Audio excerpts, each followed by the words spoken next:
ہلکے سے آپ کام کریں کوکنگ کریں دوپٹے کے ہلکے سے کنارے کو آگ لگ جاتی ہے، کیا حال ہوتا ہے؟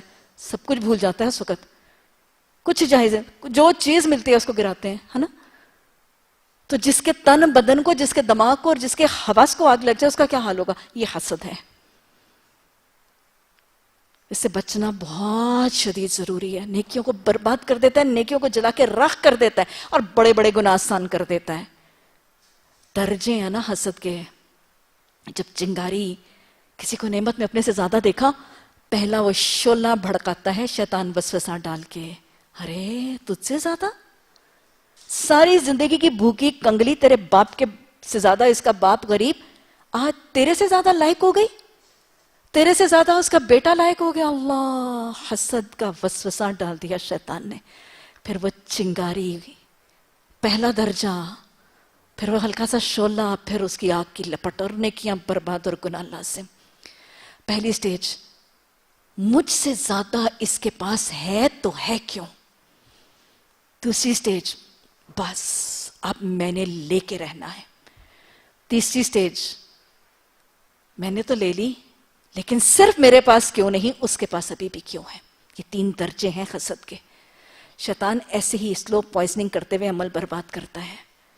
جب پہلے درجے کا انجام کیا ہوتا ہے؟ جب کسی کے پاس اپنی نعمت زیادہ دیکھی اپنے سے زیادہ، اور پھر جلن اور کڑن، اسٹیج پہ مایوسی، نا امیدی، ڈپریشن، انگزائٹی. ہائے میرے پاس ہے کیا؟ ایک ٹی وی تو کسی کام کا ہے نہیں میرے گھر میں، بس اس کا ٹی وی میرے سے بڑا تھا. ارے لاکھوں کروڑوں نعمتیں میرے گھر میں پڑی ہیں لیکن اتنا بڑا LED نہیں ہے، کچھ بھی نظر نہیں آ رہا. بس میاں سے بھی شکوہ، میاں سے بھی شکایت. میں نہیں بات کرتی، ایک ڈھنگ کا ٹی وی تو ہمارے گھر میں ہے نہیں، میرے کہنے پہ تم 1 لاکھ کا ٹی وی تو لا کے دے نہیں سکتے. بس وہ پوری کہانی اسی کے گرد گھوم رہی ہے. ڈپریشن، مایوسی، انگزائٹی، گھبراہٹ، نا امیدی، زندگی دوبھر ہو گئی، آگ لگی ہوئی ہے. بس یہ پہلی ناشکری کی سٹیج ہے. پھر اس کے بعد دوسری سٹیج، اب میں نے بھی لینا ہے. یہ سٹیج جب آتی ہے، جب وہ آگ لگ رہی ہے، پھر کیا ہوتا ہے؟ پھر حلال حرام نیکی گناہ کا تصور نکل جاتا ہے. یہ چیز میں نے حاصل کر کے رہنی ہے. حلال سے لوں، حرام سے لوں، نیکی سے لوں، گناہ سے لوں، جائز سے لوں، ناجائز سے لوں. پھر انسان اسفل سافلین بننے لگتا ہے، گرنے لگتا ہے. یہ دوسرا درجہ ہے حسد کا. اور جس کے شعلے تیسری سٹیج تک بھڑک اٹھتے ہیں، پھر اس کی ساری نیکیاں برباد اور اس سے بڑے بڑے گناہ آسان ہو جاتے ہیں. انبیاء کے بیٹوں نے بھائیوں کو قتل کر دیا تھا. برادران یوسف اپنے اتنے باپ کے پیارے بیٹے کو لخت جگر کو کنویں میں پھینکے آئے تھے. کیا تھا پیچھے متحرک جذبہ؟ حسد. شیطان، ابلیس، فرشتوں کا ہم نشیں عبادت کے زور پر جنت سے نکل گیا تھا، مذموما مدحورا بن گیا تھا. حضرت آدم مجھ سے بہتر. حسد، نیکیاں برباد ہو گئی تھی. اتنا بڑا گناہ، اللہ نے کہا تھا سجدہ کر، نہیں کروں گا. اتنا بڑا گناہ آسان ہو گیا تھا. پوری یہ باتیں ضائع ہو گئی تھی. اتنا بڑا اللہ کے آگے اکڑ کے کھڑا ہو گیا تھا، نہیں کروں گا سجدہ. ایسے ایسے گناہ ہو جاتے ہیں. برادران، حضرت آدم علیہ السلام کے بیٹے، اپنے بھائی کا قتل آسان ہو گیا تھا. یہ کروا دیتا ہے حسد. آج کے معاشرے کے اندر یہ جیلسی، یہ حسد بہت عام ہے. حسد کی نظر سے بچنے کے لیے تو سورہ فلق ہے، لیکن حسد سے بچنے کے لیے قل اعوذ برب الفلق ہے. اللہ میں تیری پناہ مانگتا ہوں کہ یہ شیطان کہیں میرے دل میں حسد کا وسوسہ نہ ڈال دے. دونوں چیزوں سے، کسی اور کے حسد سے بچنے کا بھی نسخہ ہے اور خود حسد سے بچنے کا بھی طریقہ ہے. چاہتے ہیں کہ میں حاسد کی نظر سے بچ جاؤں اور چاہتے ہیں کہ میں حاسد نہ بن جاؤں. دونوں طریقوں سے بچنے کا طریقہ سورہ ناس اور سورہ فلق میں موجود ہے. اللہ اس حسد سے اپنی نیکیاں برباد کرنے اور بڑے بڑے گناہوں کے دریچے کھولنے سے بچنے کی توفیق عطا فرما. اللہ کے رسول صلی اللہ علیہ وسلم نے اللہ سے پناہ مانگنے کے لیے ہمیں یہ 2 صورتیں قرآن کے ذریعے پہنچائیں. اور پھر بہت سی مسنون دعائیں پناہ کے حوالے سے موجود ہیں. اللہ کے رسول صلی اللہ علیہ وسلم نے ہمیشہ جب پناہ مانگی تو اللہ ہی سے مانگی. دعائیں موجود ہیں. اللہم انی اعوذ بکا کے الفاظ سے کتنی دعائیں ہیں. اللہم انی اعوذ بک من شر ما عملت ومن شر ما لم اعمل. اللہ سبحانہ تعالیٰ میں وہ جو عمل کرتا ہوں اس کے شر سے بھی پناہ مانگتا ہوں، اور وہ جو میں نے نہیں کی ان کے شر سے بھی پناہ مانگتا ہوں. اسی طرح وہ دعا اللہم انی اعوذ بک من زوال نعمتک، اللہ میں اس بات سے پناہ مانگتی ہوں کہ یہ نعمتیں جو تم نے مجھے دی ہیں ان پہ زوال آ جائے. اللہ رحمان کی نعمتوں میں سے ایک ایک نعمت ایسی ہے بلیو یو می کہ ان کے بغیر زندگی کی ایک گھڑی دوبھر ہے. ہلکا سا سانسیں رکنے لگتا ہے کہ پوچھئے گا کسی استھما کے پیشنٹ سے، 2 منٹ کے اندر لگتا ہے کہ پتہ نہیں زندگی رہے گی بھی کہ نہیں رہے گی. 1 منٹ کے لیے دل کی دھڑکن ہی تیز ہوتی ہے، پالپیٹیشنز ہونی شروع ہو جاتی ہیں تو کیا حال ہوتا ہے. 1 منٹ کے لیے آنکھ کے اندر کچھ مٹی یا کوئی مرچیں یا کوئی چیلیز یا اس طرح کی چیز چلی جاتی ہے تو کیا حال ہو جاتا ہے. 1 گھنٹے کے لیے جوان بیٹا گھر نہ آئے اور اس کی خبر نہ ملے تو ماں کا کیا حال ہو جاتا ہے. اللہم انی اعوذ بک من زوال نعمتک، اللہ میں پناہ مانگتی ہوں کہ تمہاری نعمتوں کا زوال آئے.